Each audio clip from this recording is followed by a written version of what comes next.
Ya, adakah Bapak dan Ibu mau membacakan Injil hari ini? Silakan. Dengan tema mendengar dan melihat.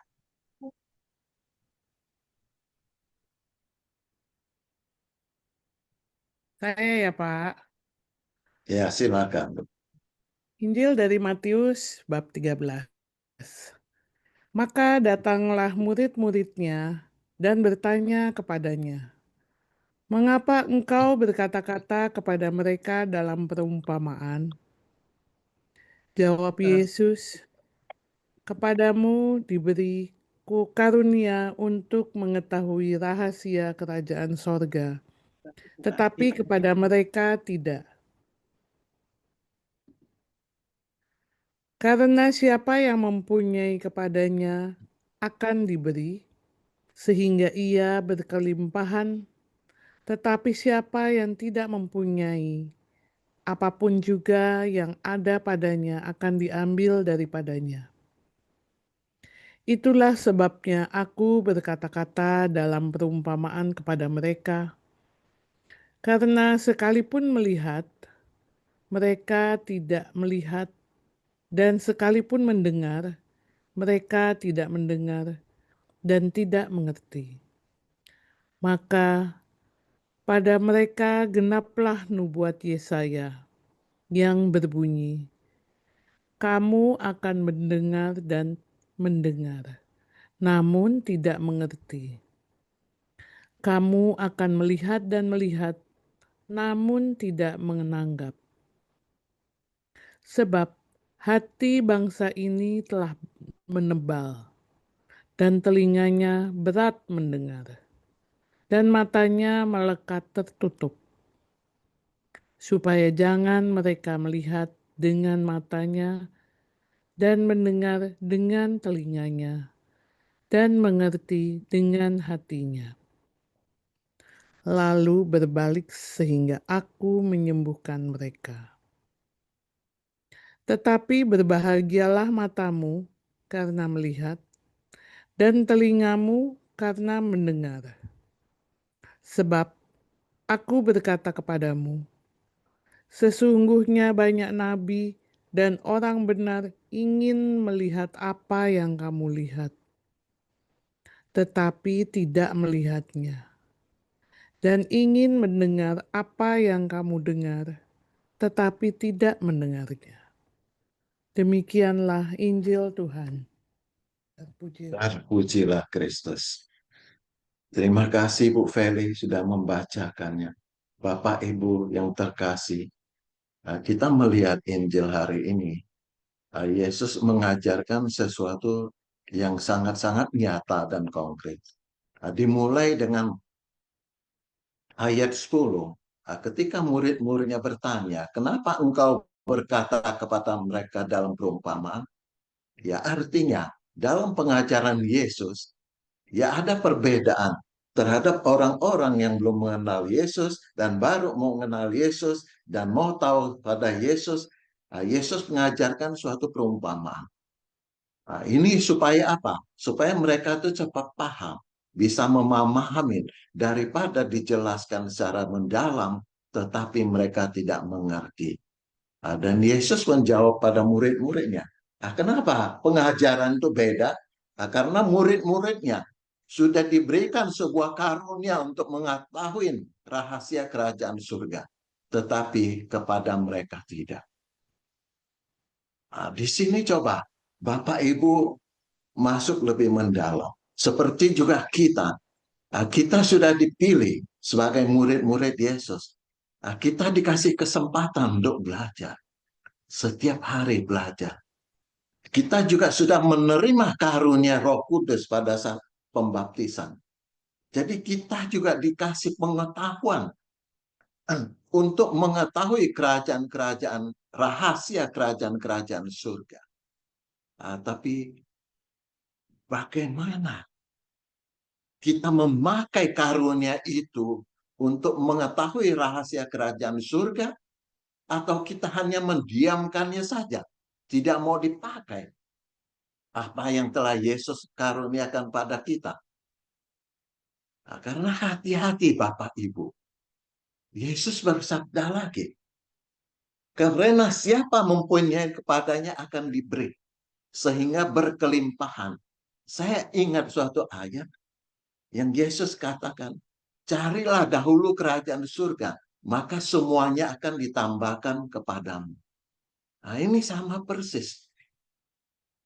Ketika kita mempunyai sesuatu, maka itu akan ditambahkan berkelimpahan. Karena kita mau mencari rahasia kerajaan surga.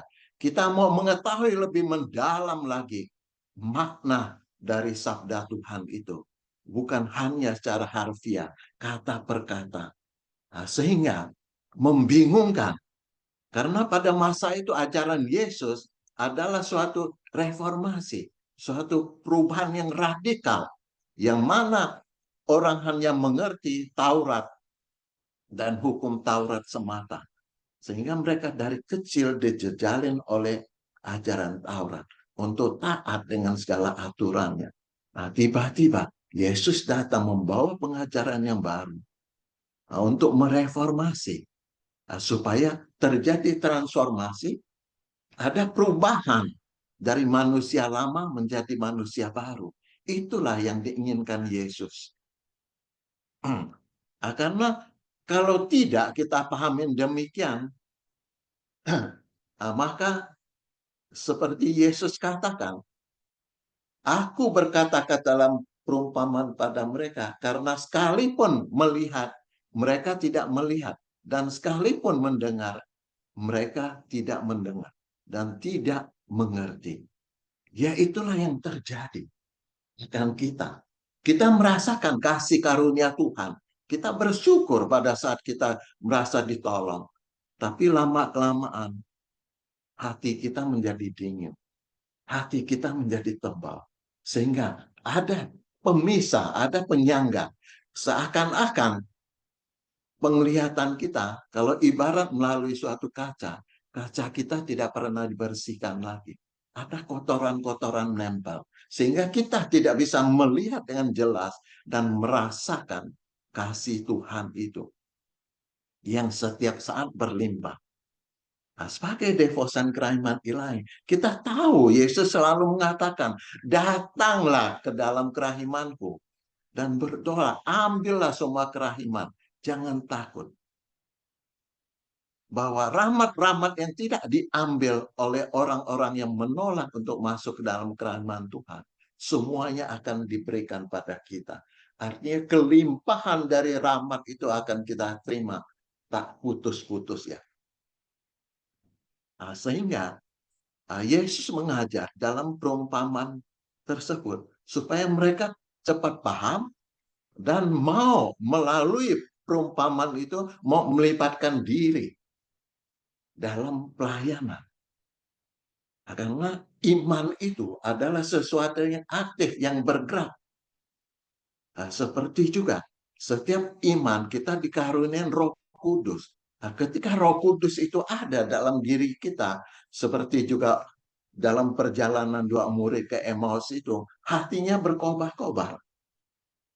Ada sesuatu yang bergerak, tapi damai, tidak menakutkan.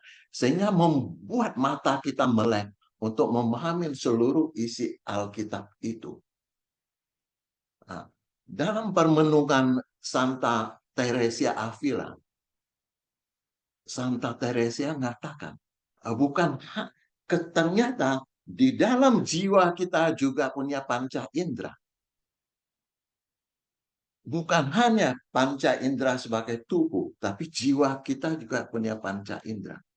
Hanya saja untuk memasuk ke dalam itu, kita perlu suatu kedalaman. Kita perlu campur tangan Tuhan. Kita perlu suatu anugerah. Nah, sehingga tidak yang seperti katakan Yesus, melihat, tidak melihat. Mendengar tapi tidak mendengar. Dan tidak mengerti. Nah, karena apa? Karena kita tidak menangkap dengan panca indera jiwa kita. Kita tidak melihat panca dengan mata hati kita. Kita tidak mendengar dengan telinga hati kita. Kita tidak mau mengerti dengan hati nurani kita. Nah, sehingga itulah ada sekat yang menghalangi kita untuk lebih memahami dan lebih mengerti. Nah, cobalah lebih masuk mendalam, seperti juga selalu Santa Faustina katakan, cobalah masuk dalam doa hening. Doa hening adalah doa yang terbaik. Karena saat doa hening kita merasakan kehadiran Tuhan di dalam jiwa kita. Kita bisa merasakan dengan jiwa kita. Kita bisa melihat dan kita bisa mendengar suara Tuhan. Karena suara Tuhan itu begitu halus. Kalau iman kita nggak pernah kita asah. Seperti pisau yang tidak pernah kita asah. Maka lama-lama dia akan jadi tumpul. Dan begitu pula dengan mata hati, telinga hati, dan hati nurani kita tidak pernah kita asah. Maka itu akan jadi tumpul seperti kata Yesaya. Dan telinganya berat untuk mendengar. Matanya melekat, tertutup supaya jangan mereka melihat dengan matanya. Dan mendengar dengan telinganya. Dan mengerti dengan hatinya. Nah, jangan sampai nubuat seperti Nabi Yesaya ini menjadi suatu penghalang bagi kita. Karena Tuhan telah berbelas kasih. Satu-satunya cara. Seperti juga Santa Teresia. Seperti juga Santa Faustina. Mereka masuk ke dalam doa hening. Merasakan kehadiran Tuhan. Kita sebagai devosan kerahiman ilahi. Bersyukurlah bahwa setiap jam 3 kita disuruh masuk ke dalam kerahiman Tuhan. Lautan kerahimannya untuk menenggelamkan diri, merasakan kasih setia Tuhan. Jadi intinya adalah bagaimana hati kita merespon setiap sabda Tuhan. Bagaimana telinga kita, mata kita merespon segala firman Tuhan, kata-kata Tuhan, sehingga kelimpahan itu akan ditambahkan pada kita. Dan kalau sampai ke suatu titik itu, kata Yesus, berbahagialah matamu karena melihat dan telingamu karena mendengar. Karena ketika saat kita melihat dengan hati, saat ada keterbukaan, saat kita merespon, maka kita melihat, mata kita melihat kasih Tuhan, segala kebaikan Tuhan. Telinga kita pun mendengarkan semua hal-hal yang baik. Hal-hal yang dikehendaki Tuhan, bukan lagi hal-hal yang lain. Karena bahaya sekali. Kalau tidak memakai anugerah ini, maka kita terlena. Ya akhirnya, lama-lamaan, ada godaan. Kita menjadi kecewa. Lihat aja di sekeliling kita. Yang dulunya teman kita ataupun komunitas kita, ada orang yang begitu rajin berdoa, baca firman, ikut semua kegiatan rohani. Tapi lama-lama karena kecewa karena sesuatu, sehingga mulai menyingkir, mulai menjauh. Akhirnya dia tidak merasakan lagi kasih Tuhan. Dia tidak merasakan lagi bisa melihat segala kebaikan Tuhan. Dia tidak mengetahui lagi rahasia-rahasia kerajaan surga. Dan Yesus menutup dengan sesungguhnya banyak nabi dan orang-orang ingin melihat apa yang kamu lihat, tetapi mereka tidak melihat. Dan ingin mendengar apa yang kamu dengar, tetapi tidak mendengar. Karena apa?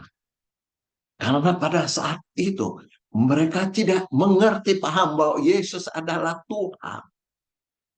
Andaikan mereka tahu, mereka tentu berbondong-bondong untuk bertemu dengan Yesus yang telah inkarnasi menjadi manusia, mendengarkannya, karena mereka tertutup dan tidak mengerti, tidak memahami.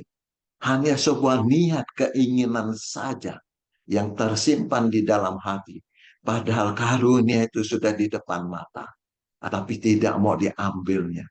Jangan sampai berkat dan anugerah yang sebesar itu, yang kita sudah tahu sekarang sebagai pengikut Yesus, walaupun kita tidak pernah berjumpa langsung dengan Yesus, hidup di zaman Yesus, tapi kita tahu Yesus adalah Tuhan, bahwa sabdanya adalah sebuah kebenaran. Dalam kebenaran apa? Kebenaran dalam iman kepercayaan kita pada Yesus adalah Tuhan. Jangan sampai sia-sia karunia sebesar itu, sehingga kita tidak mau masuk ke dalam damai dan sukacita Tuhan. Semoga renungan singkat gitu bisa membawa kita lebih dalam lagi menghayatin belajar dengan Santa Faustina yang akan dibawakan oleh Ibu Varia. Mari kita siapkan hati nurani kita buka hati kita pakai telinga indera jiwa kita mendengar kuping pakai indera jiwa kita untuk mendengarkan dan belajar dari Santa Faustina. Kemuliaan pada Bapa dan Putra dan Roh Kudus, seperti pada permulaan, sekarang, selalu, dan sepanjang segala abad. Amin. Ya. Baik, terima kasih Pak Asehan untuk pencerahannya mengenai Injil Matius bab 13 sampai ayat 10 sampai 17. Kita lanjutkan dengan pembahasan korelasi dari buku Santa Faustina oleh Ibu Varia. Silakan Ibu Varia. Iya, oke. Terima kasih untuk Pak Asehan. Nah, hari ini teman-teman, kita semua belajar dari Injil Matius, di mana Yesus tadi sangat jelas mengatakan, berbahagialah, apa tadi? Berbahagialah matamu karena melihat, dan telingamu karena mendengar. Baik. Nah, kita semua tidak ada yang cacat, ya. Kita semua dikasih dua mata yang masih bisa melihat dengan jelas dan dua telinga yang bisa mendengar dengan jelas.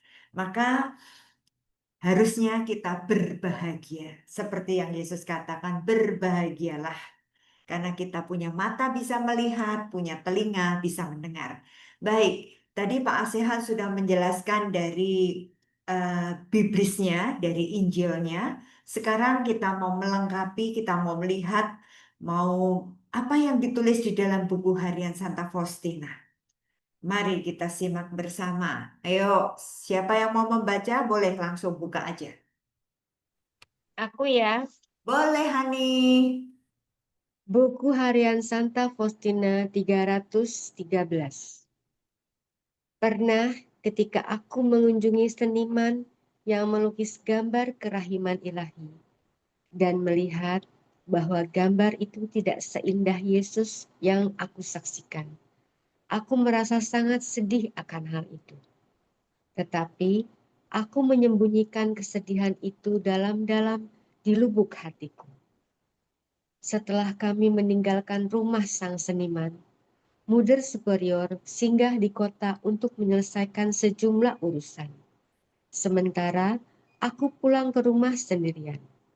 Aku langsung pergi ke kapel dan menangis sepuasku.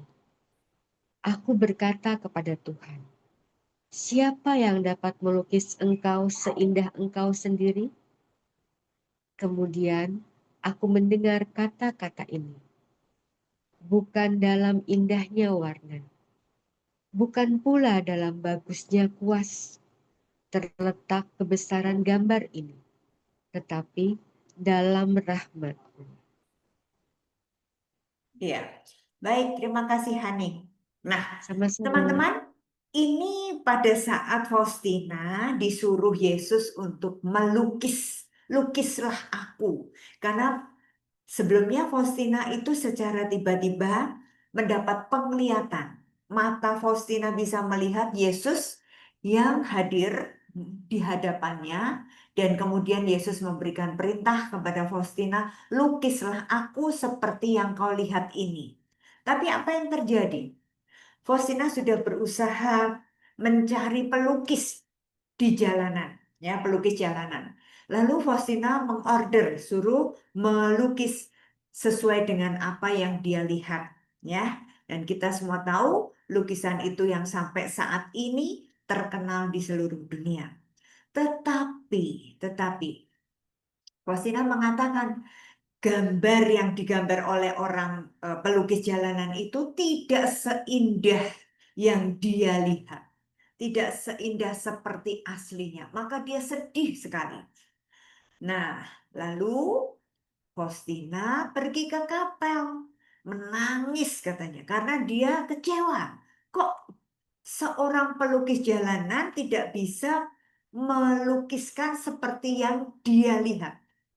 Ya pastilah ya, karena Faustina cuma bilang, saya pokoknya minta gambar Yesus. Tangannya yang satu memberkati dan yang satu menunjuk ke dadanya untuk mengeluarkan dua sinar, ya tak? Sinar pucat dan sinar merah. Dan Faustina menjelaskan seperti itu. Tetapi seniman itu tidak bisa menangkap dengan baik, ya, tidak bisa membayangkan seperti apa. Ya susah ya, karena cuma dengan kata-kata gitu ya. Orang nyonto yang benar-benar sudah ada gambarnya nyonto aja seringkali juga tidak bisa sama. Nah, lalu Faustina mengadu kepada Yesus ya, dia nangis karena kecewa. Lalu tanya sama Yesus, siapa nih yang bisa melukis engkau seindah engkau sendiri? Faustina bingung karena dia juga nggak bisa melukis, ya kan? Lalu di sini yang penting nih ya, Faustina mendengar. Nah, mendengar kata-kata dari Yesus. Yesus bilang, bukan dalam indahnya warna, bukan pula dalam bagusnya kuas terletak kebesaran gambar ini, tetapi justru di dalam rahmatnya.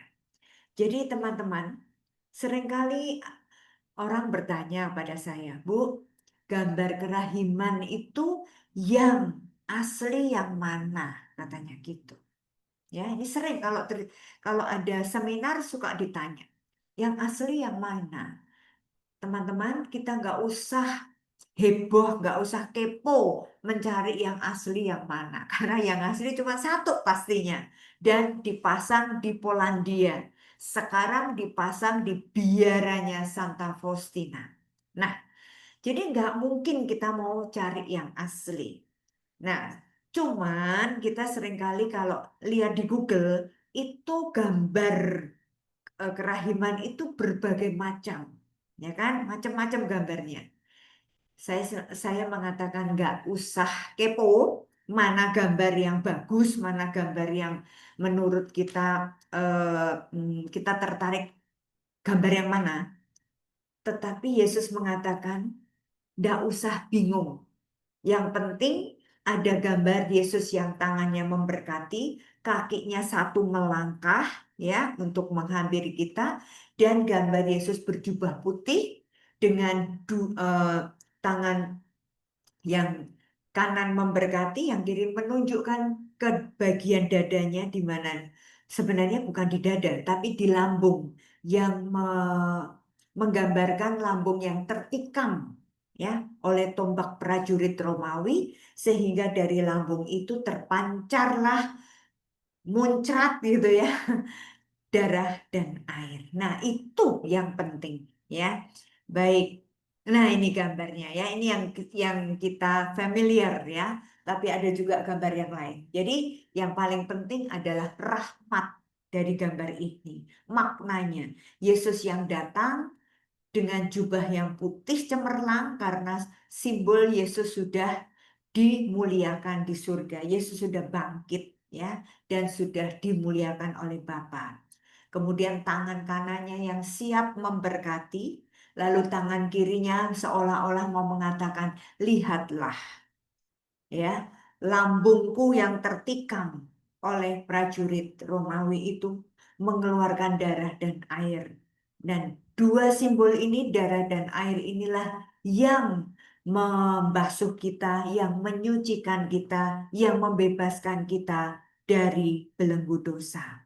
Lalu kakinya Yesus juga satu ke depan, yang berarti Yesus yang sedang berjalan menemukan kita semua. Yesus yang berjalan mencari domba-domba yang sesat. Bahkan domba-dombanya yang senantiasa dekat dengan dia. Nah, oke. Sekarang kita lihat lagi berikutnya. Nomor 49 masih tentang gambar. Silahkan. Saya ya. Ya, silakan Bu Agnes. BHSF 49. Ketika aku menyampaikan hal ini kepada Bapak pengakuanku, aku mendapat jawaban ini. Hal itu dimaksudkan untuk jiwamu. Ia berkata kepadaku, jelasnya, lukislah gambar Allah di dalam jiwamu. Ketika aku keluar dari kamar pengakuan, sekali lagi aku mendengar suara seperti ini. Gambarku sudah ada di dalam jiwamu. Aku merindukan adanya pesta kerahiman. Aku menghendaki agar gambar yang akan kau lukis dengan kuas itu diberkati secara meriah pada hari Minggu pertama sesudah Paskah. Hari Minggu ini harus menjadi pesta kerahiman. Iya, baik. Terima kasih, Bu Agnes. Nah, lagi-lagi Faustina ditegaskan ya, peneguhan suara dari Yesus sendiri. Katanya, sekali lagi aku mendengar suara seperti ini. Gambarku sudah ada di dalam jiwamu. Tetapi Yesus tetap merindukan adanya pesta kerahiman. Apa hubungannya pesta kerahiman dengan gambar ini? Nah, ini teman-teman, para devosan kerahiman ilahi harus tahu ini alasannya. Mengapa harus ada pesta kerahiman ilahi dan apa hubungannya dengan gambar? Nah, di dalam buku harian Faustina 49 ini sangat jelas. Yesus mengatakan, aku merindukan adanya pesta kerahiman. Jadi, pesta kerahiman Allah itu bukan karena maunya Bapak Paus, almarhum Paus Yohanes Paulus II. Bukan. Bukan karena keinginan Faustina sendiri. Bukan. Tetapi Yesus sendiri yang menghendaki. Yesus yang mau. Bahkan dikatakan aku merindukan adanya pesta kerahiman ilahi. Jadi pesta kerahiman ilahi itu muncul dari lubuk hati Yesus Sang Maha Rahim. Kenapa Yesus kok pengen ada pesta kerahiman ilahi? Nanti kita juga akan melihat apa alasannya pesta kerahiman ilahi itu bagi Yesus sangat dirindukan. Ya. Lalu begitu Yesus mengatakan, aku rindu adanya pesta kerahiman, langsung Yesus juga mengatakan, aku menghendaki agar gambar yang akan engkau lukis dengan puas itu diberkati secara meriah pada hari Minggu pertama sesudah Paskah. Jadi, merayakan pesta kerahiman ilahi atau sekarang di dalam liturgi gereja kita itu disebut Hari Raya Kerahiman. Hari Raya Minggu Kerahiman. Itu juga yang menentukan Yesus sendiri. Hari Minggu, seminggu sesudah Paskah. Jadi Paskah minggu kedua tepatnya. Itu harus menjadi pesta kerahiman. Nanti di dalam saya membicarakan topik tentang pesta kerahiman ilahi, itu banyak janji-janji Yesus pada saat pesta kerahiman yang begitu penting. Jadi gambar kerahiman itu harus diberkati pada saat pesta kerahiman. Itu yang minta Yesus sendiri. Nah, sesudah diberkati bukan berarti sepanjang tahun itu dibiarkan aja. No, tetapi di rumah kita masing-masing kita pasang. Lalu setiap hari jam 3 sore Yesus mengatakan jam kerahiman itu Yesus minta benamkanlah dirimu dan para pendosa. Kita diwajibkan mendoakan para pendosa justru di jam 3 sore itu.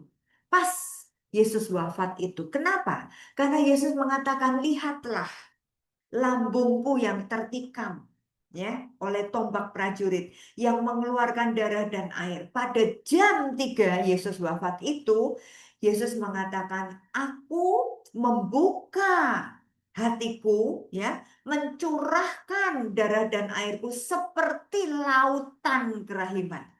Yang namanya laut itu tidak bisa diukur batasnya, kedalamannya, tidak ada satupun manusia yang mampu mengukur dalamnya lautan. Ini mau menggambarkan bahwa tak terbatas. Kerahiman Allah itu bagaikan lautan yang tidak ada batasnya jelas, yang tidak terukur dengan jelas. Artinya bahwa kerahiman Allah itu terpancar untuk seluruh dunia. Oh, nggak ada batasnya, seluruh dunia.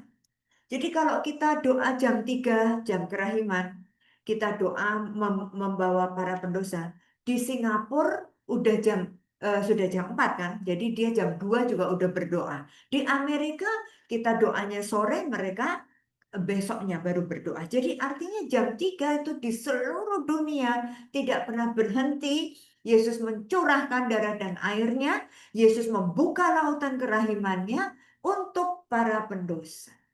Nah, sekarang udah makin jelas ya, hubungan jam kerahiman, hubungan pesta kerahiman, dan gambar kerahiman. Itu perintah dari Yesus sendiri, ya. Oke, berikutnya. Oke, silakan. Langsung aja buka mic-nya yang mau baca. Ya, Bu. Ya, Bu Tere. BHSF 330. Pernah Bapak Pengakuan meminta aku agar berdoa untuk intensinya, dan aku memulai suatu novena kepada Bunda Allah. Novena itu meliputi doa salam, Ratu Surga, dan didaras 9 kali. Menjelang akhir novena itu, aku melihat Bunda Allah dengan bayi Yesus yang dipeluknya. Dan aku juga melihat Bapak Pengakuanku berlutut dekat kakinya dan berbicara dengan dia.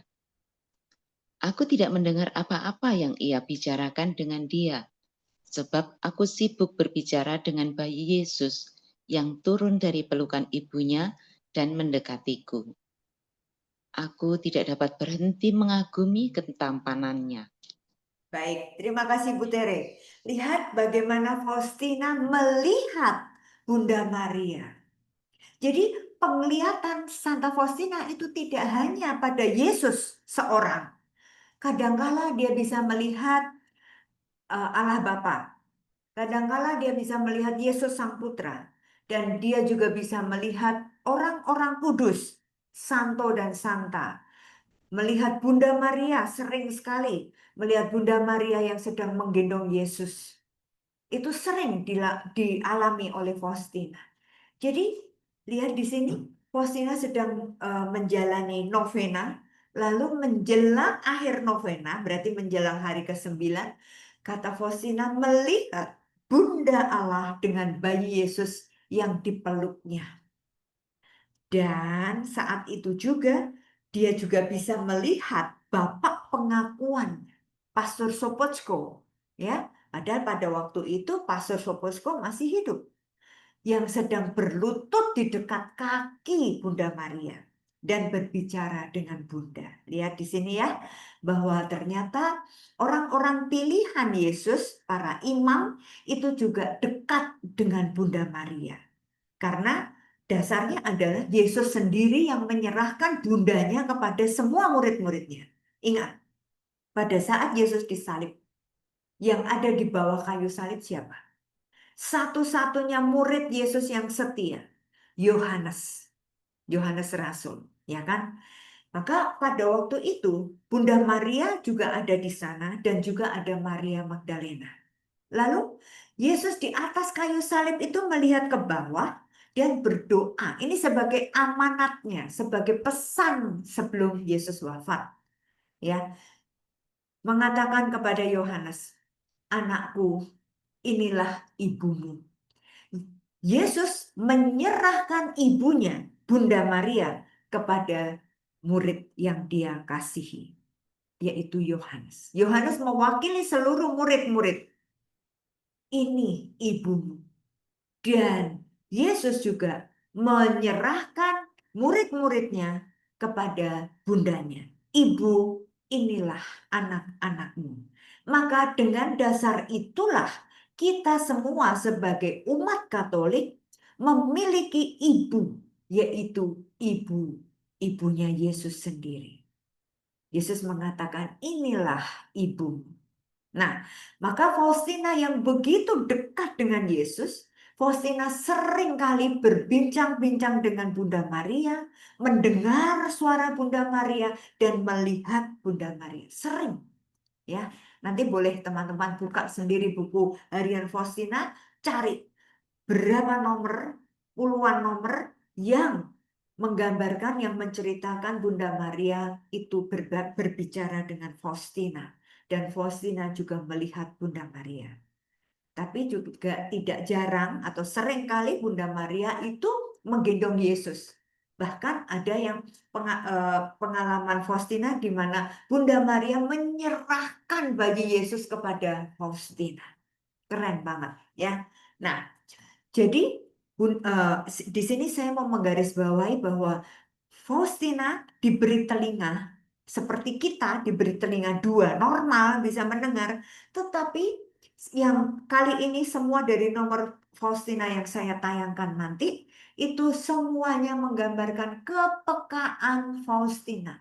Bagaimana Faustina menggunakan telinganya untuk mendengarkan suara Yesus, mendengarkan suara Bunda Maria, mendengarkan suara para jiwa-jiwa yang sudah wafat yang masih ada di purgatorium. Nanti kita akan lihat.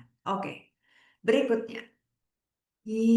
Oh, sorry, ini masih lanjutannya, Bu Tere.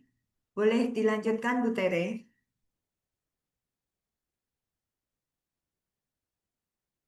Bu Tere? Oh, Baik, oke. sebentar, ngelag sebentar. Oh ya. Aduh, ya. Aku mendengar beberapa kata yang diucapkan Bunda Allah kepadanya, yakni Bapa pengakuanku. Tetapi tidak semuanya. Kata-kata itu adalah, aku bukan hanya Ratu Surga, tetapi juga Bunda berbelas kasih dan Bundamu. Dan pada saat itu, ia mengulurkan tangan kanannya sambil membentangkan mantelnya, dan ia menyelubungi imam itu dengannya. Pada saat itu, penglihatan itu pun lenyap. Iya, baik. Terima kasih Bu Tere. Lagi-lagi, ternyata Faustina juga mendengar beberapa kata yang diucapkan Bunda Maria kepada Bapak pengakuannya, Romo Sopotsko, Pastor Sopotsko, tetapi tidak lengkap. Ya, yang didengar oleh Faustina itu nggak lengkap. Tapi yang dia tangkap adalah Bunda Maria mengatakan pada Pastor Sopotsko, aku bukan hanya Ratu Surga, tetapi juga Bunda berbelas kasih dan Bundamu. Teman-teman, ini penting sekali untuk kita. Ya, jadi dogma Maria, kita sebagai orang Katolik itu punya dogma. Dogma Maria yang ditetapkan oleh Paus, yang diakui oleh seluruh umat gereja Katolik, ya, yang mengangkat Maria memang sebagai Bunda Allah, memang nyata. Maria sebagai Ratu Surga memang nyata. Dan Maria sendiri mengatakan, aku juga Bunda berbelas kasih. Nah, istilah Bunda berbelas kasih inilah muncul sampai saat ini, Bunda Kerahiman Allah atau Bunda Kerahiman Ilahi. Karena dasarnya Bunda yang berbelas kasih. Kerahiman Allah itu basicnya, dasarnya adalah Allah yang berbelas kasih. Nah, karena Bunda Maria sendiri yang mengatakan, aku juga sebagai Bunda berbelas kasih dan sekaligus Bundamu. Teman-teman, kita harusnya bersyukur bahwa kita punya Bunda. Bunda yang luar biasa. Bunda yang tidak pernah meninggalkan kita. Bundanya Yesus, yaitu Bunda kita juga. Apa enggak keren? Makanya saya enggak habis pikir kalau ada orang ya mengaku Yesus sebagai Tuhan tapi enggak mau menerima bundanya. Lah gimana? Sebagai contoh real di dunia ini, kita suami istri, ya kan, pasangan suami istri. kita mau istrinya atau kita mau suaminya, tapi kita nggak mau terima orang tuanya, nggak mau terima mamanya, lah gimana coba? Aneh kan? Nggak mungkin ada suami kita kalau tidak ada mamahnya. Ini yang melahirkan siapa? Ya kan? Tapi sampai saat ini itu konflik dalam keluarga itu paling banyak antara menantu perempuan dengan ibu mertuanya. Why?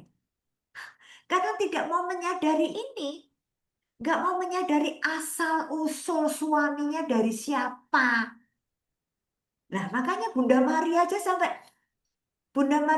ngomong, aku ini juga bundamu. Dasarnya apa? Lah, Yesus mengatakan, ibu ini anak-anakmu, anak ini ibumu. Loh, kita dikasih langsung sama Yesus loh. Ibuku itu juga menjadi ibumu. Apa enggak luar biasa kita punya ibu Bunda Maria yang istimewa? Ibu biologis kita memang mamah kandung kita. Tapi coba renungkan baik-baik. Betapa bahagianya kita yang dikasih seorang ibu, Bunda Maria, yang selalu menyertai kita, Bunda Maria yang berbelas kasih, yang selalu menolong kita, maka sampai ada Bunda Maria penolong abadi. Loh, kita tahu bahwa Bunda Maria ini dipilih, Bunda Maria dari bayi, sebelum lahir pun sudah ditentukan Bunda yang tak bernoda, tidak punya dosa. Keren kan? Emang udah dipersiapkan untuk menjadi Bunda Allah, gak sembarangan. Nah, Bunda yang tetap perawan, dikatakan kan? Dogma Maria itu kan banyak sekali. Maka kita harus bersyukur bahwa Bunda Maria sendiri loh yang mengatakan, aku bukan hanya Ratu Surga, tetapi juga Bunda berbelas kasih dan Bunda. Faustina bisa mendengar suara Maria secara langsung. Pernyataan Maria di dalam pendengaran Faustina. Keren. Ya, saya sungguh bersyukur juga. Oh, dengan adanya Faustina bisa mendengar suara Yesus, mendengar suara Bunda Maria, maka semua yang dia dengar itu ditulis dalam buku harian Faustina yang tebal itu. Dan sampai saat ini kita bisa mengerti. Kalau nggak ada buku harian, kita nggak ngerti. Apa pesan Yesus, apa pesan Bunda Maria. Ya kan? Luar biasa. Nah, sekarang yuk 332. Yuk, siapa yang mau membaca?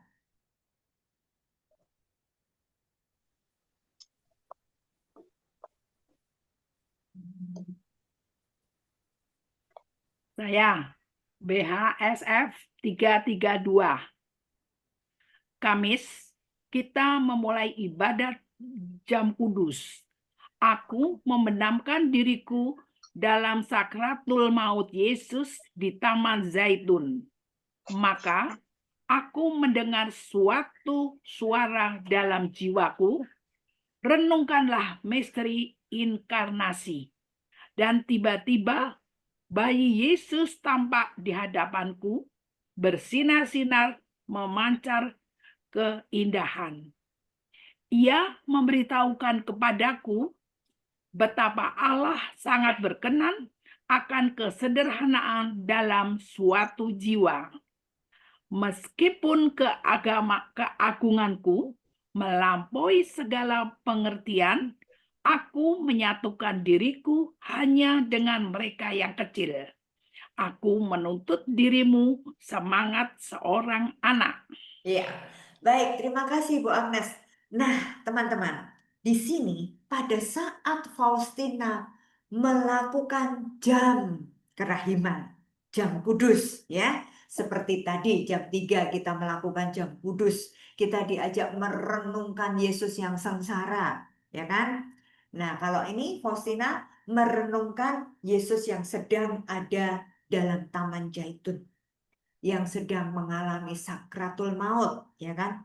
Tiba-tiba Faustina mendengar suara.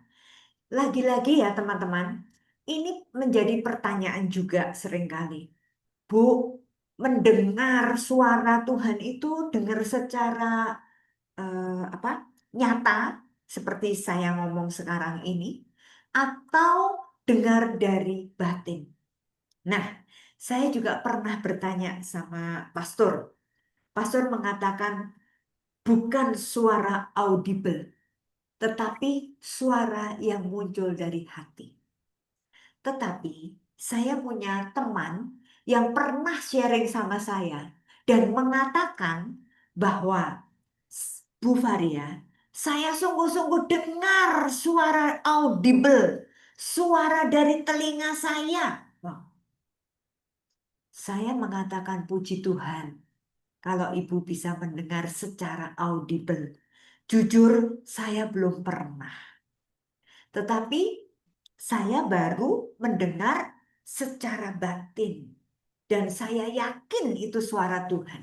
Nah, teman-teman nggak usah kepo dengernya apakah dengar yang benar tuh mendengar audible atau mendengar dari batin yang terdalam.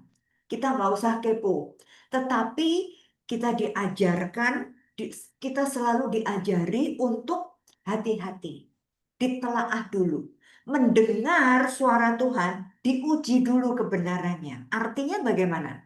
Artinya, apakah yang kita dengar itu sejalan dengan ajaran Kristus? Dengan magisterium gereja. Kalau tidak sejalan, bahkan menyimpang atau kontradiktif dengan kitab suci, dengan magisterium gereja, oh, kalau begitu langsung delete aja. Kalau begitu berarti bukan dari Roh Kudus. Itu ciri khasnya. Ya. Maka balik lagi di sini, Faustina mengatakan, aku mendengar suara dalam jiwaku. Pesannya apa? Renungkanlah misteri inkarnasi.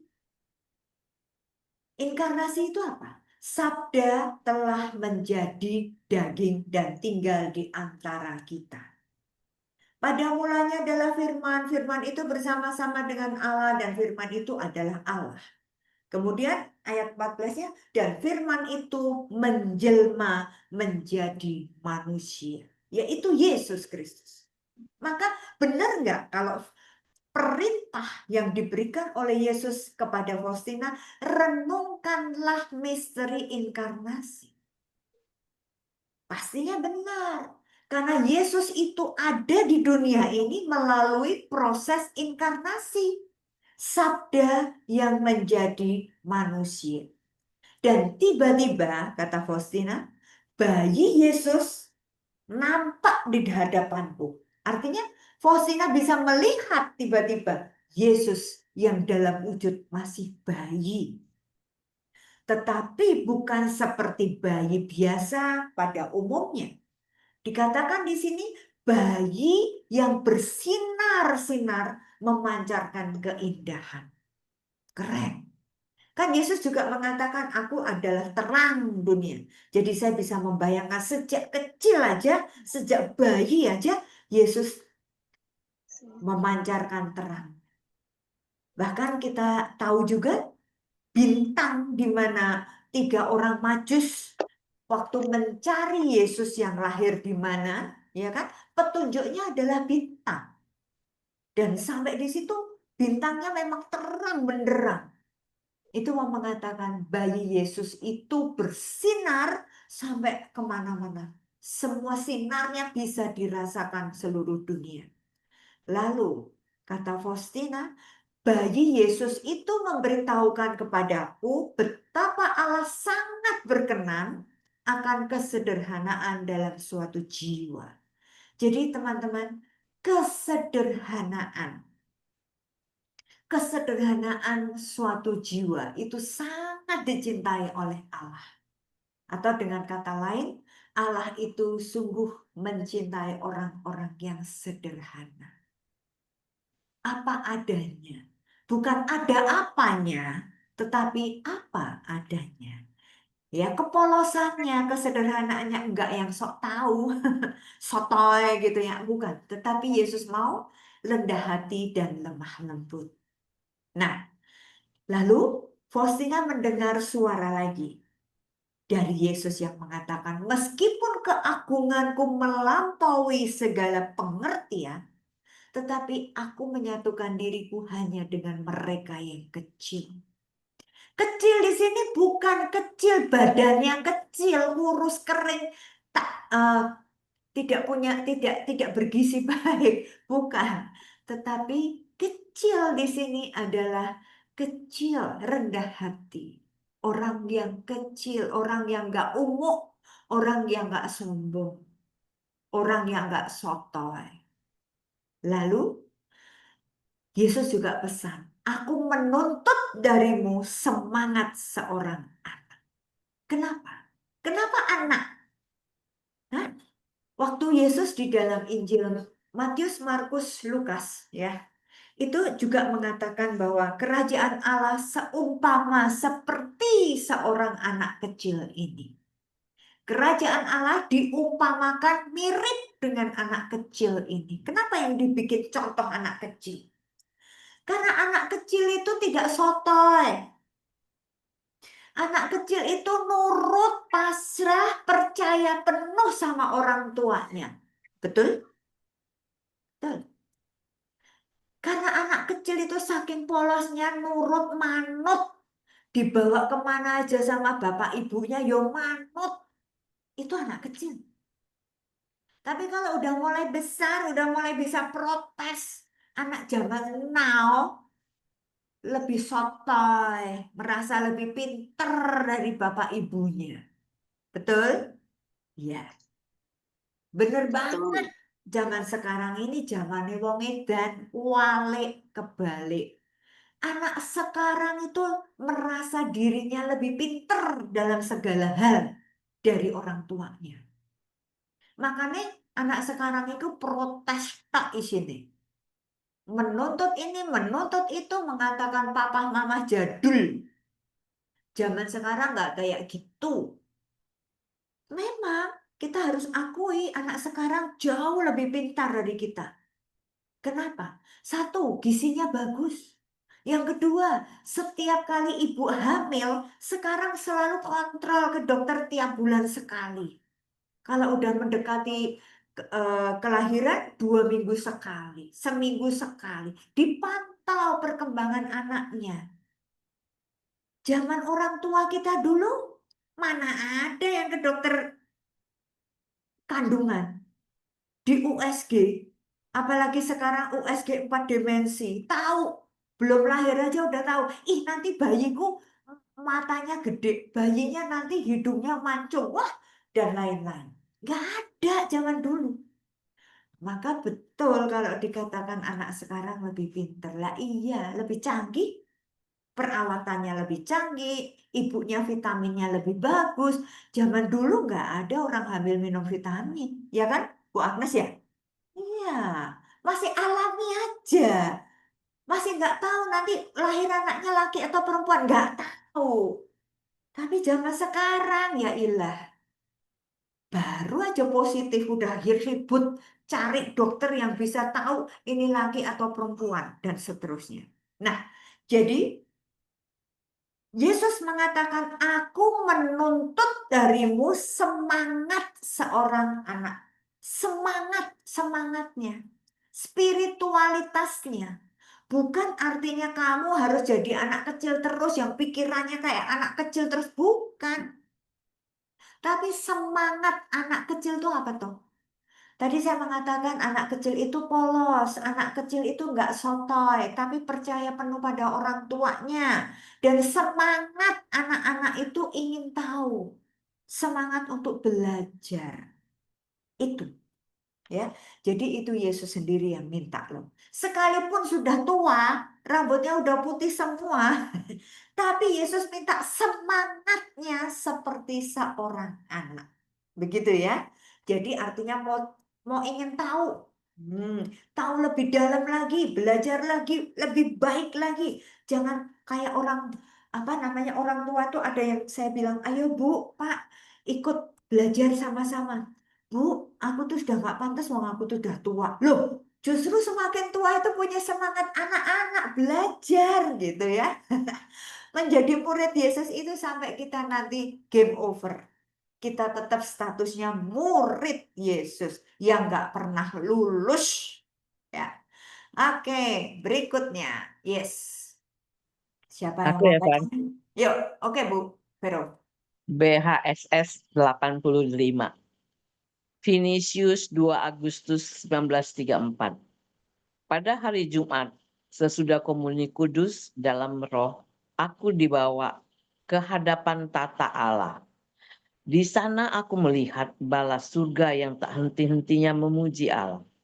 Di belakang tata itu, aku melihat cahaya terang benderang yang tidak dapat dihampiri oleh makhluk apapun, dan yang ada di sana hanyalah sabda yang menjelma yang masuk sebagai pengantara. Ketika Yesus memasuki terang itu, aku mendengar suara ini. Tulislah segera apa yang engkau dengar. Aku adalah Tuhan sedari kodratku, dan aku bebas dari semua perintah atau kebutuhan. Kalau aku menciptakan makhluk, semuanya muncul dari lubuk kerahimanku. Dan pada saat itu juga aku mendapati diriku seperti sebelumnya sedang berada di dalam kapel, berlutut di bangku tepat pada waktu misa berakhir. Aku melihat semua perkataan itu sudah tertulis. Baik, terima kasih Bu Vero. Ini Oke. teman-teman, ini juga menurut saya ini, wah, tulisan yang sangat indah. Coba kita simak ya. Pada hari Jumat sesudah komuni kudus. Perhatikan di sini. Selalu penglihatan Faustina itu, perjumpaan Faustina dengan Yesus itu selalu dalam situasi sedang misa. Ya, dikatakan sesudah komuni kudus artinya sudah terima hosti, ya kan? Nah, dalam roh aku dibawa ke hadapan tahta Allah. Teman-teman, kita mungkin belum pernah mengalami. Tetapi yang mau saya katakan di sini adalah setelah kita menerima hosti kudus, setelah komuni kudus, harusnya kita di dalam hati kita merasa betul-betul bersatu dengan Yesus. Karena Yesus sendiri mengatakan, siapa makan tubuhku dan minum darahku, aku di dalam dia dan dia di dalam aku. Lihat. Jadi mestinya kita pun bisa merasakan kita secara roh dibawa ke hadapan tahta Allah. Kita bersatu.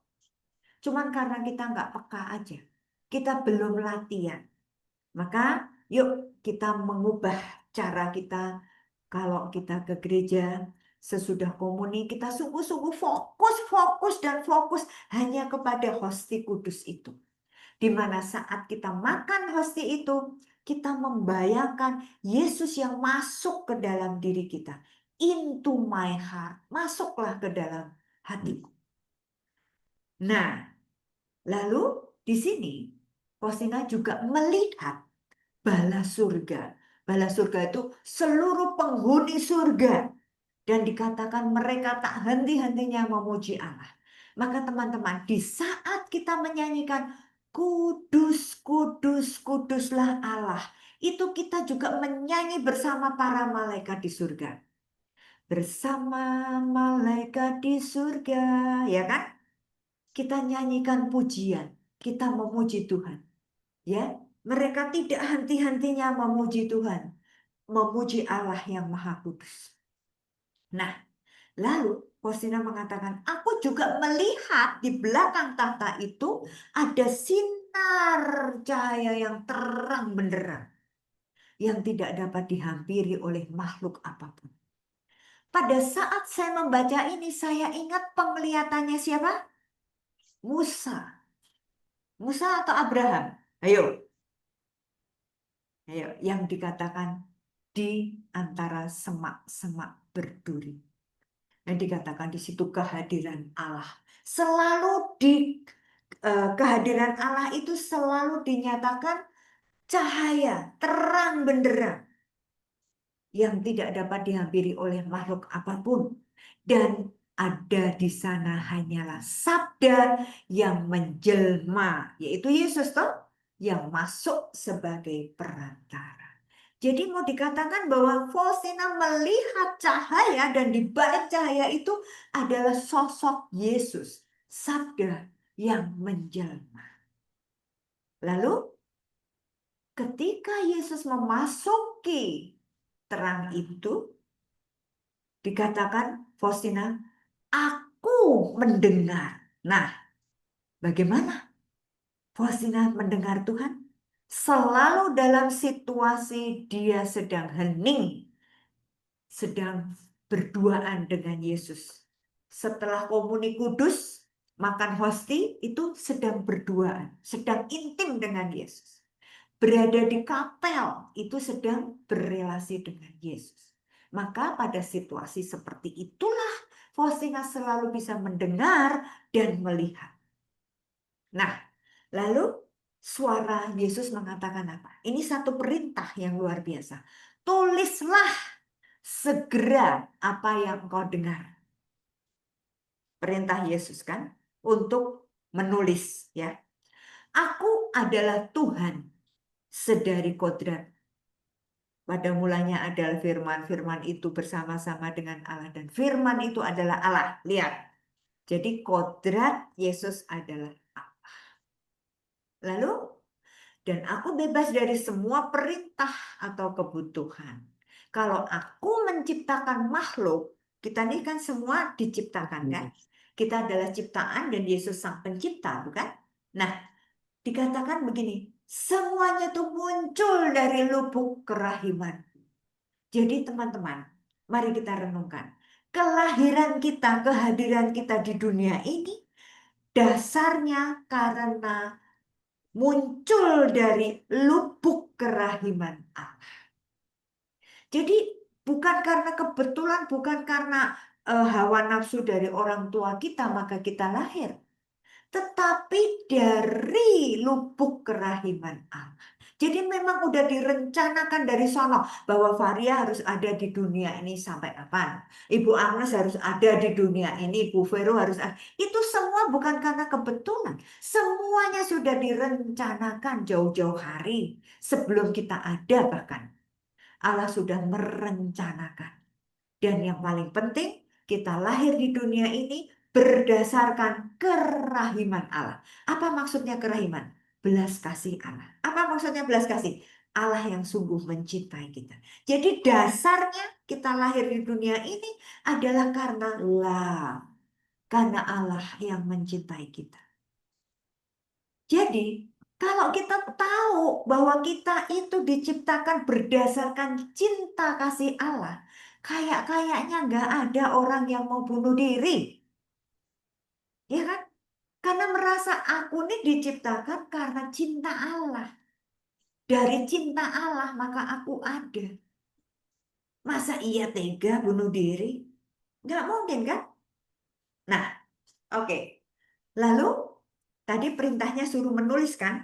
Nah ini buku harian Santa Faustina setebal ini. Ini hasil perintah Yesus untuk tulislah semua pengalaman rohani Faustina berjumpa dengan Yesus. Faustina mendengar suara Yesus. Jadi ini bukan karangannya Faustina loh, bukan.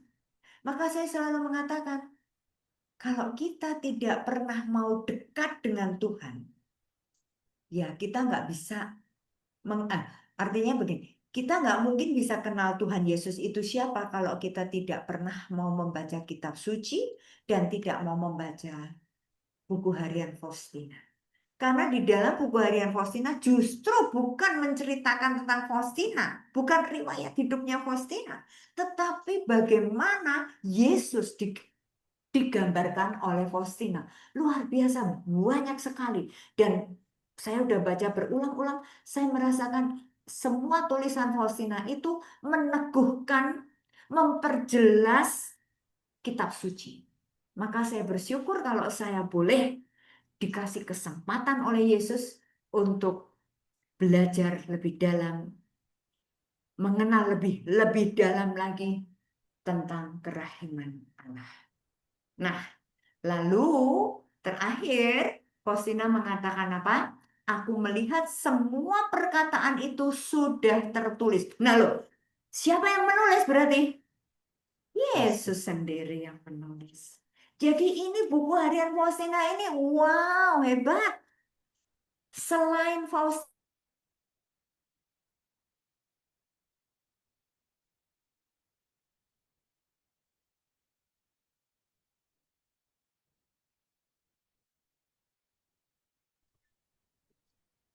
Terputus ya, Bu Varia?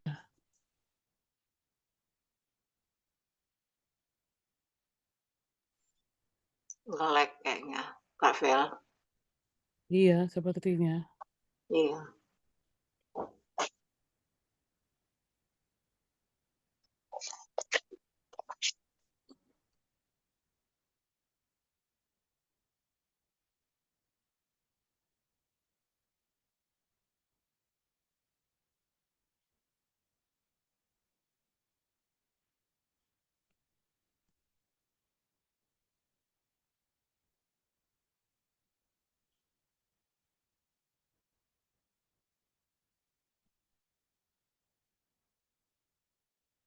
Kita tunggu ya Bapak Ibu semua. Putus, mati lampu kali, Vel. Mungkin, Opa.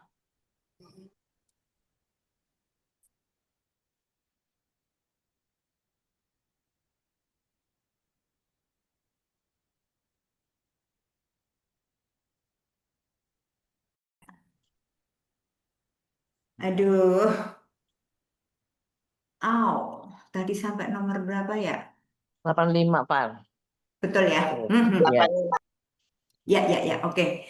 Baik teman-teman, jadi di sini Yesus sendiri yang menulis ya. Ada kalanya Yesus yang menulis karena di sini dikatakan oleh Faustina bahwa aku melihat semua perkataan itu sudah tertulis. Padahal Yesus mengatakan tulislah segera apa yang engkau dengar. Jadi inilah hebatnya buku harian Santa Faustina. Baik, sekarang saya lanjutkan berikutnya. 3, 4, 6. Yuk.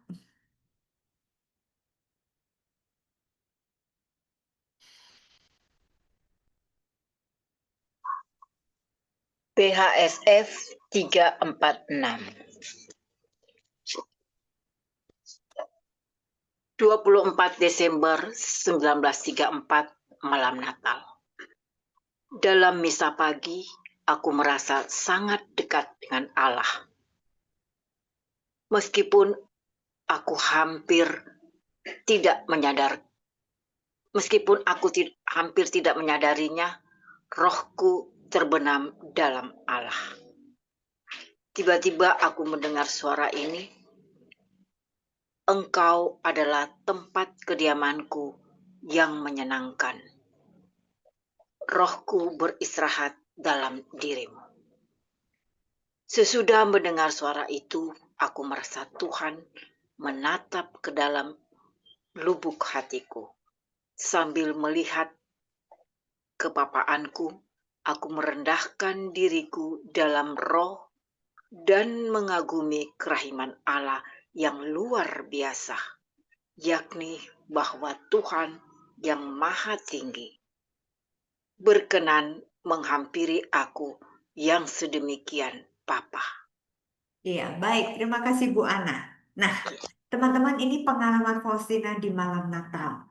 Ya, dikatakan pada misa pagi, maka berbahagialah teman-teman yang bisa melakukan misa pagi tiap hari. Keren, ya. Saya masih belum bisa kalau tiap hari. Nah, di sini pengalaman Faustina, ia merasa sangat dekat dengan Allah.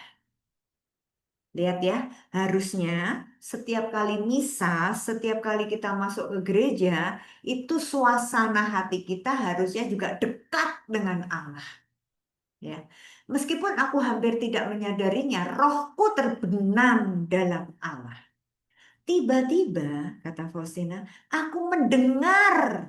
Nah, lagi-lagi ya, dalam situasi dia sedang hening, dia sedang doa di gereja, sedang misa, itu Faustina mendengar dalam jiwanya. Kata Yesus, engkau adalah tempat kediamanku yang menyenangkan. Lihat ya, Rohku beristirahat dalam dirimu. Teman-teman, seandainya kita juga menyadari hal ini, setiap kali kita terima komuni, ya kan? Kita diajak untuk berdoa sebelum terima komuni, supaya Yesus melayakkan hati kita, supaya menjadi tempat tinggalnya Yesus. Yesus berada di dalam hati kita. Dan sungguh-sungguh Yesus mengatakan, engkau adalah tempat kediamanku yang menyenangkan. Coba kalau ini kita renungkan, kalau ini coba kita bayangkan Yesus ngomong gitu pada kita. Kita masing-masing nih. Yesus ngomong, Varia, engkau sungguh tempat kediamanku yang sangat menyenangkan. Aduh, kayak apa coba hati kita? Pasti seru banget, seneng banget. Kalau Yesus mau tinggal di hati kita. Bahkan dikatakan rohku beristirahat dalam dirimu. Keren banget. Ya kan? Bukankah kita juga senang nih? Kita semuanya pasti bahagia kalau Yesus mau tinggal di dalam diri kita. Siapakah kita ini? Siapakah aku ini sampai Yesus mau tinggal bersamaku? Nah kan? Elizabeth, waktu Maria datang, siapakah aku ini sampai ibu Tuhanku datang? Ibu Tuhannya datang aja seneng banget. Apalagi Yesusnya yang datang. Wow, keren banget pasti. Ya kan? Oke. Nah, sekarang coba lihat lagi. Ya, Bu Vero, ini lanjutannya.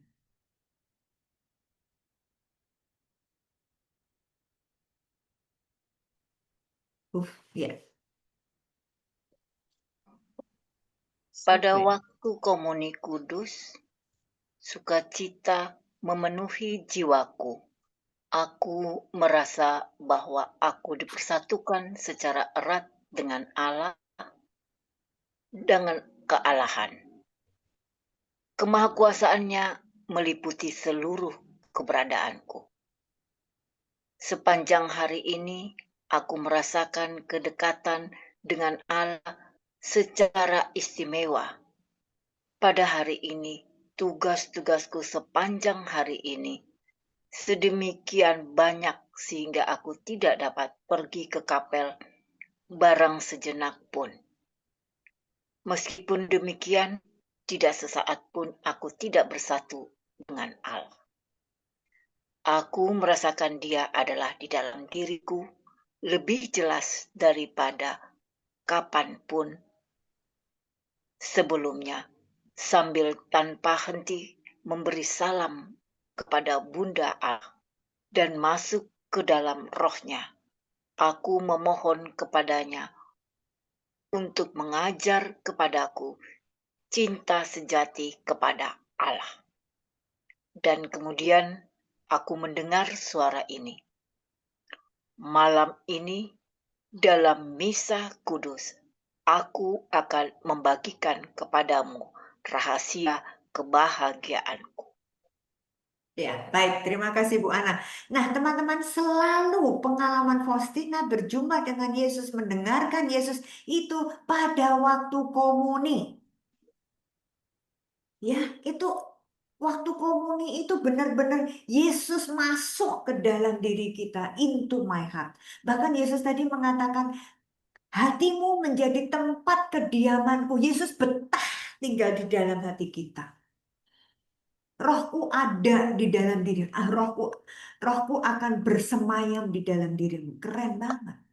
Ya, maka kita harusnya juga merasakan dipersatukan secara erat dengan kealahan dan kemahakuasaannya. Lalu, meskipun sepanjang hari itu Faustina itu kerja, tetapi kedekatan secara batin dengan Allah itu selalu terjalin. Maka teman-teman, kita harusnya juga latihan. Walaupun kita bekerja sebagai ibu rumah tangga, sambil masak, sambil ngepel, tapi hubungan kita dengan Tuhan itu secara batin harus tetap ada. Bapak-bapak yang kerja di kantor, sekalipun sibuk di kantor, ya kan, otaknya tetap di kerjaan, tetapi batinnya cobalah tetap berkomunikasi dengan Tuhan. Nah, lalu Faustina juga mendengar suara, ya, bahwa malam ini dalam misa kudus aku akan membagikan kepadamu rahasia kebahagiaan. Jadi teman-teman, selalu Faustina itu mendapat pengalaman bersatu dengan Yesus, bersatu dengan Bunda Maria, bisa mendengarkan dan bisa melihat karena ada interaksi yang luar biasa. Di saat misa kudus, di saat berada di kapel, di saat berada di gereja, harusnya kita juga melatih diri kita supaya kita juga mendengar dan juga melihat Yesus yang hadir, dan Yesus selalu hadir di dalam Ekaristi. Oke, yuk ini nomor terakhir yuk, 352.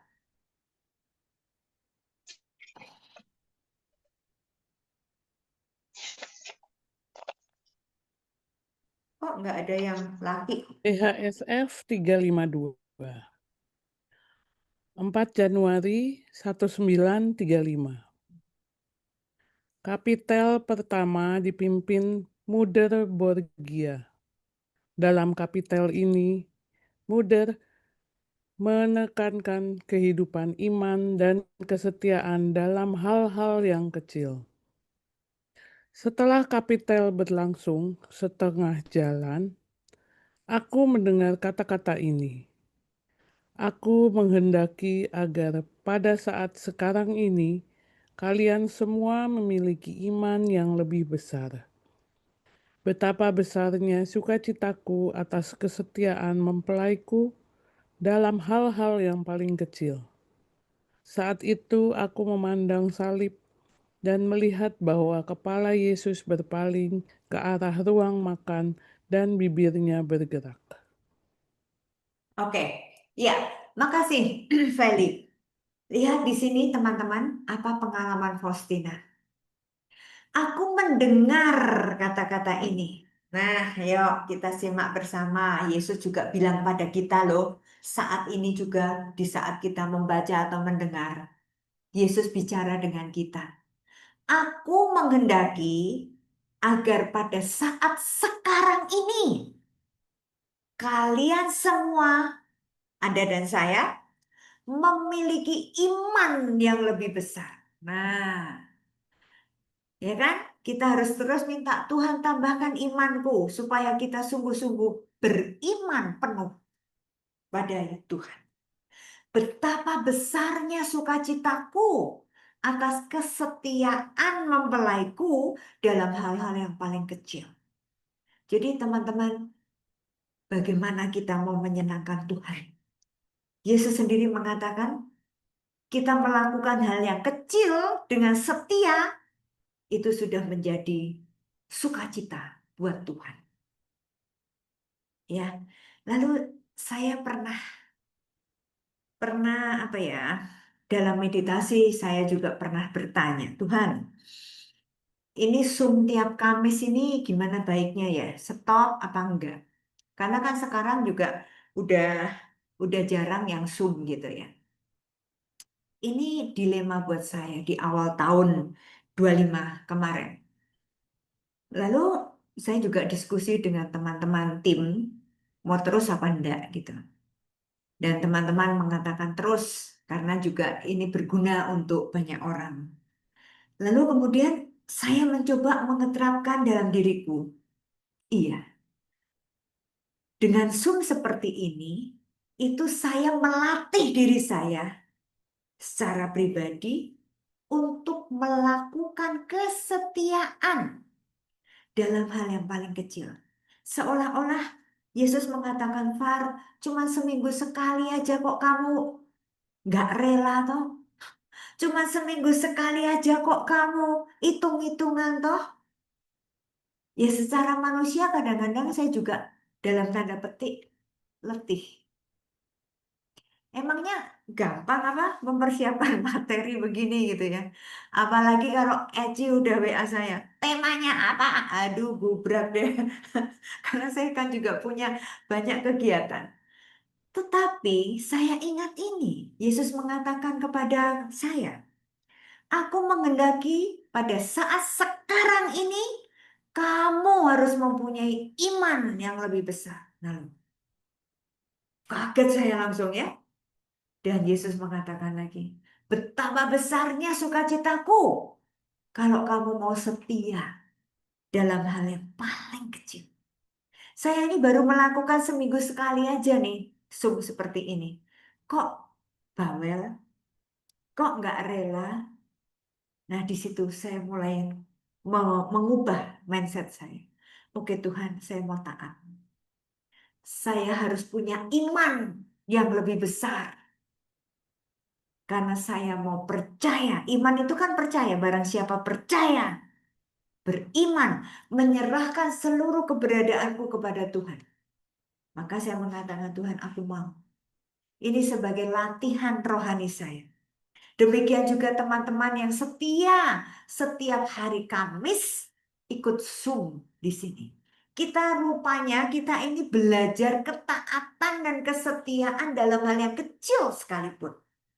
Ternyata kalau kita melakukan dengan kontinu, maka kesempatan ini juga saya mengucapkan terima kasih kepada teman-teman sahabat-sahabatku yang setia mendukung acara ini, yang setia mengikuti Zoom ini, ya. Karena apa? Ternyata kita dipilih secara khusus oleh Tuhan Yesus sendiri untuk mempraktekkan beriman dan setia dalam hal-hal yang paling kecil. Dengan demikian, kita menyukakan hati Tuhan, menyenangkan hati Tuhan. Ya, percuma kalau kita cuma nyanyi, Tuhanku mau menyenangkanmu. Menyenangkan Tuhan dengan apa? Dengan memberi persembahan di gereja, dengan sebagai donatur gereja yang besar. Tuhan tidak minta itu. Tuhan minta kita setia dari hal-hal yang kecil. Maka teman-teman, dalam Zoom yang kecil ini, memang anggotanya nggak banyak, tetapi saya puji Tuhan, saya bersyukur. Saya mengatakan pada Tuhan, Tuhan, Engkau sendiri yang memilih teman-teman ini untuk ada di Zoom ini. Dan Engkau sendiri yang memberikan kepada mereka ketaatan dan kesetiaan untuk selalu beriman penuh kepadamu. Yesus, Engkaulah andalanku. Itu kan? Itu yang kita pegang. Maka teman-teman, mari kita mensyukuri, kita menjalani ya apa yang sudah Tuhan perintahkan kepada kita untuk taat dan setia pada hal-hal yang kecil sekalipun. Karena Tuhan mau supaya kita semua sampai akhir hidup kita taat dan setia kepadanya. Semoga kita semua diberi kepekaan. Biarlah Roh Kudus sendiri yang akan membukakan mata kita, yang akan membukakan telinga kita untuk semakin kita melihat kemuliaan Tuhan, melihat apa yang Tuhan mau, dan mendengar setiap perintah Tuhan. Sehingga setiap langkah kita selalu dituntun oleh Tuhan. Bukankah itu semua cita-cita Tuhan, cita-cita kita, ya kan? Tuntunlah aku ya Tuhan seturut dengan rencana dan kehendak. Pakailah aku ya Tuhan seturut rencana dan kehendak. Itu aja dari saya hari ini. Semoga kita semua boleh menjadi kepanjangan tangan Tuhan, boleh menjadi rasul-rasul kerahiman dimanapun kita berada. Amin. Terima kasih. Saya kembalikan Bu Ana. Baik, terima kasih Bu Varia. Waduh, ini luar biasa, sangat luar biasa. BHSF ada beberapa nomor 49 ini sangat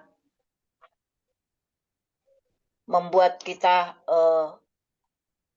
harus lebih memahami lagi tentang kerahiman atau jam kerahiman dan pesta kerahiman pastinya ya. Ketidakkepercayaan di pihak jiwa-jiwa sungguh menyayat-nyayat hatiku. Lebih menyakitkan lagi ketidakkepercayaan jiwa yang telah kupilih. Meskipun cintaku kepada mereka tidak terhingga, mereka tetap tidak mempercayai aku. Bahkan kematianku mereka anggap belum cukup. Wah, Bu Maria, terima kasih banyak